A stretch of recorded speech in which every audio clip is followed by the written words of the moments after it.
പ്രിയപ്പെട്ടവരെ, ഇന്നത്തെ ക്ലാസ്സോടുകൂടി 12 ഭാവങ്ങളുടെയും വിശേഷ ഫലങ്ങൾ തീരുകയാണ്. കഴിഞ്ഞ ക്ലാസ്സിൽ നമ്മൾ 9ാം ഭാവചിന്തയാണ് വായിച്ച് മനസ്സിലാക്കിയത്. ഇന്ന് നമുക്ക് 10ാം ഭാവത്തിൻ്റെ വിശേഷ ഫലങ്ങൾ നോക്കാം. 10ാം ഭാവം കൊണ്ട് ചിന്തിക്കേണ്ടുന്ന വിഷയങ്ങൾ നമുക്കറിയാം. അധ കർമാണി കർമ്മണ നിത്യാന്യപ്യുത്സവാദീനി ചിന്ത്യ ദേവലക അപി. നിത്യകർമ്മങ്ങളും നൈമിത്തിക കർമ്മങ്ങളും അതുപോലെ ദേവലകനും ഉത്സവവും ഒക്കെ 10ാം ഭാവം കൊണ്ടാണ് ചിന്തിക്കുന്നത്. 10ാം ഭാവത്തിൻ്റെ ബലാബലം നോക്കി ഈ വിഷയങ്ങളുടെ ശുഭാശുഭത്വത്തെ നമുക്ക് സൂചിപ്പിക്കാവുന്നതാണ്. ദുസ്ഥാനനാഥേ യതി കർമ്മസംസ്ഥേ കർമാധിപേ വാ യതി ദുഷ്ടഖേടേ പൂജാതി വൈകല്യമധുത്സവാദി ഹാനിം ച തത്സാധനനാശനം വാ. അതായത് ദുസ്ഥാനനാഥൻ, ദുസ്ഥാനമായിട്ട് നമുക്കറിയാം 6, 8, 12 ഭാവങ്ങളാണ്. ഈ ഭാവങ്ങളുടെ അധിപന്മാർ, അതുപോലെ ഏറ്റവും അനിഷ്ടമായി കാണുന്ന ബാധകാധിപൻ, ബാധാരാശിയുടെ അധിപൻ, ഈ ഗ്രഹങ്ങൾ 10ാം ഭാവത്തിൽ നിൽക്കുകയാണെങ്കിലും അതുപോലെ ഈ അനിഷ്ടഗ്രഹങ്ങളോ പാപഗ്രഹമോ 10ാം ഭാവാധിപനാവുകയും ചെയ്താൽ പൂജാതി കർമ്മങ്ങൾക്ക് വൈകല്യവും ഉത്സവഹാനിയും ഇവയ്ക്ക് വേണ്ട വകകൾക്ക് നാശവുമൊക്കെ സൂചിപ്പിക്കാവുന്നതാണ്. ഉത്സവചിന്ത 10ാം ഭാവം കൊണ്ട് ചിന്തിക്കേണ്ടതാണെന്ന് നമ്മൾ സൂചിപ്പിച്ചു. സന്ദർഭവശാൽ ഉത്സവം 3 തരത്തിലാണ് പ്രാരംഭം കുറിക്കുന്നത്. അങ്കുരാദിധ്വജാദീതി പടഹാദി ത്രിധോത്സവഃ തത്രോത്തമശ്ചങ്കുരാദി ധ്വജാദ്യൗ മധ്യമാധമൗ. ഉത്സവം 3 വിധത്തിലാണ്. അങ്കുരാദി എന്നും ധ്വജാദി എന്നും പടഹാദി എന്നും. ഇതിൽ അങ്കുരാദി മുളയിട്ട് തുടങ്ങുന്നതാണ്, അത് ഉത്തമവും. കൊടിമരപ്രതിഷ്ഠ മുതലായവ ചെയ്ത് ഉത്സവം ആരംഭിക്കുന്നത് ധ്വജാദിയും, അത് മധ്യമം. പടഹാദി അതിൽ അധമവുമാണ് എന്നാണ് ഈയൊരു പ്രമാണത്തിൽ പറയുന്നത്.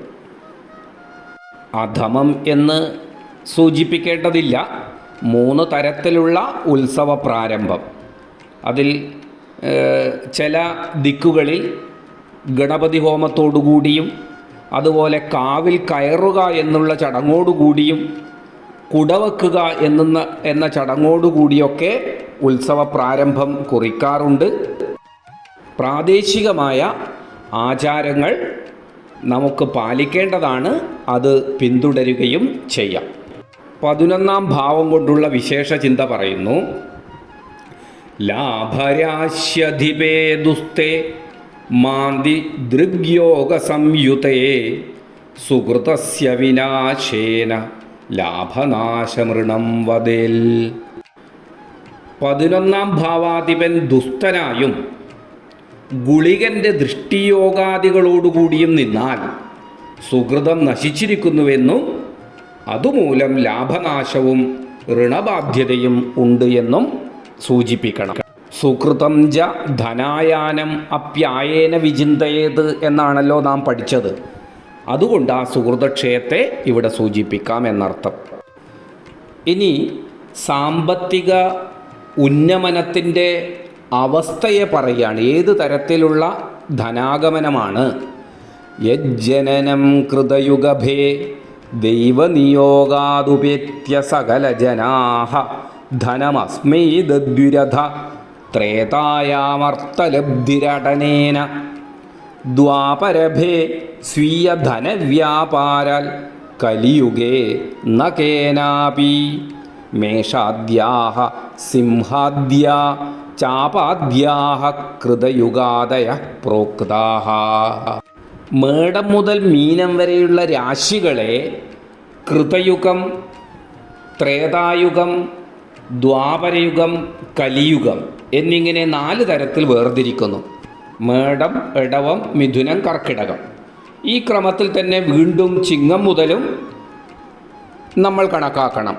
അതുപോലെ ധനു മുതലും ക്രമത്തിൽ കൃതയുഗം, ത്രേതായുഗം, ദ്വാപരയുഗം, കലിയുഗം.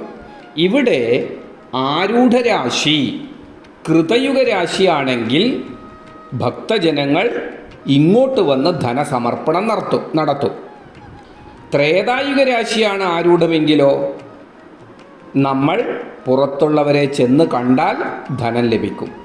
ദ്വാപരയുഗ രാശിയാണെങ്കിൽ ഉള്ള ധനം കൈകാര്യം ചെയ്ത് ധനമുണ്ടാക്കും. കലിയുഗ രാശിയാണെങ്കിൽ ഒരു വിധത്തിലും ധനം വന്നു ചേരാൻ സാധ്യതയില്ല എന്നും ചില പ്രയാസങ്ങൾ അനുഭവിക്കുമെന്നും സൂചിപ്പിച്ചാൽ മതിയാകും. അതുപോലെ ആരൂഢ നവാംശക രാശിയെ കൊണ്ടും ഈ ഫലം തന്നെ പറയാമെന്ന് സൂചിപ്പിക്കുന്നു. 12ാം ഭാവചിന്ത നമുക്കറിയാം. ധനനാശ വ്യയാചാര്യാചിന്യാസുർ വേരാശിന. ധനനാശത്തെയും ആചാര്യനെയുമാണ് പ്രധാനമായും 12ാം ഭാവം കൊണ്ട് ചിന്തിക്കുന്നത്. ലഗ്നാദ്വയേ പാപയുതേക്ഷിതേവാ പാപന്തരസ്തേ വ്യയഭേരിഭേവ ആചാര്യകേ ദോഷമുശന്തി തസ്മാത് മന്ദാരദൃഷ്ടേ സതി നിശ്ചയേന. 12ാം ഭാവത്തിൽ പാപഗ്രഹം നിൽക്കുകയോ നോക്കുകയോ അല്ലെങ്കിൽ 12ാം ഇടത്തും 6ാം ഇടത്തും പാപമധ്യസ്ഥിതി വരികയോ ചെയ്താൽ തന്ത്രിയുടെ ആചാര്യൻ്റെ ദോഷത്തെ പറയണം. ഇനി അവിടേക്ക് ശനിയുടെയും ചൊവ്വയുടെയും ദൃഷ്ടി കൂടി ഉണ്ടെങ്കിലോ ഈ ദോഷത്തെ തീർച്ചയായും സൂചിപ്പിക്കാമെന്നാണ് പറയുന്നത്. വ്യയാധിപേജോഭയരാശി സംസ്ഥേ തദംശകേവാ യതി പാപയുക്തേ യുക്തേ ഗ്രഹാണം ദ്വിതയേന രിഭ്യേ ആചാര്യയുഗ്മം പ്രവദേച്ച വിദ്വാൻ. 12ാം ഭാവാധിപൻ ഉഭയരാശിയിലോ ഉഭയരാശി അംശകത്തിലോ പാപസഹിതനായിരിക്കുക അല്ലെങ്കിൽ 12ൽ 2 ഗ്രഹങ്ങൾ നിൽക്കുക, ഈ യോഗം വന്നാൽ അവിടെ 2 തന്ത്രിമാരുടെ സൂചനയെ പറയാമെന്നാണ്. അത് പൂർവികമായിട്ടോ അല്ലെങ്കിൽ ഇപ്പോഴോ ഒക്കെയുള്ളതായ സൂചന യുക്തിക്കനുസരിച്ച് നിർദ്ദേശിക്കാവുന്നതാണ്. വ്യയാധിപേ സൗമ്യഘകേ ബലാഢ്യേ സ്വർക്ഷേതി മിത്രേ ശുഭയോഗദൃഷ്ടേ തസ്മാൽ ത്രികോണേ ശുഭഘേടയുക്തേ ആചാര്യകസ്യാപി വിശേഷവൃദ്ധി. 12ാം ഭാവാധിപൻ ശുഭനും ബലവാനുമായിരിക്കുകയും സ്വക്ഷേത്രത്തിലോ ബന്ധുക്ഷേത്രത്തിലോ ശുഭഗ്രഹങ്ങളുടെ യോഗദൃഷ്ട്യാദികളോടുകൂടിയോ നിൽക്കുകയും ചെയ്താൽ ആചാര്യന് വിശേഷാൽ അഭിവൃദ്ധിയെ സൂചിപ്പിക്കാവുന്നതാണ്. ഇത്തരത്തിൽ 12 ഭാവങ്ങളെ കൊണ്ടും ഭാവത്തിൻ്റെ ബലാബലം നോക്കി ഭാവകാരകത്വ വിഷയത്തിൽ നമുക്കൊരു സൂചന നൽകാൻ സാധിക്കും. ഇവയൊക്കെ തന്നെയും നിമിത്ത ലക്ഷണാദികളെ കൂടി ഘടിപ്പിച്ചുകൊണ്ട് സമർത്ഥനായ ദൈവജ്ഞൻ ഫലം നിർദ്ദേശിക്കേണ്ടതാണ്. അത് നമുക്ക് ഗുരുമുഖത്തു നിന്നും നമ്മുടെ സ്വപ്രയത്നം കൊണ്ടും നമ്മുടെ സഹ ദൈവജ്ഞന്മാരിൽ നിന്നും കണ്ടും കേട്ടും മനസ്സിലാക്കി പ്രയോഗതലത്തിൽ കൊണ്ടുവരുവാൻ നമുക്ക് സാധിക്കും. അതിനായിട്ട് എല്ലാവരും പ്രയത്നിക്കണം. നമസ്തേ.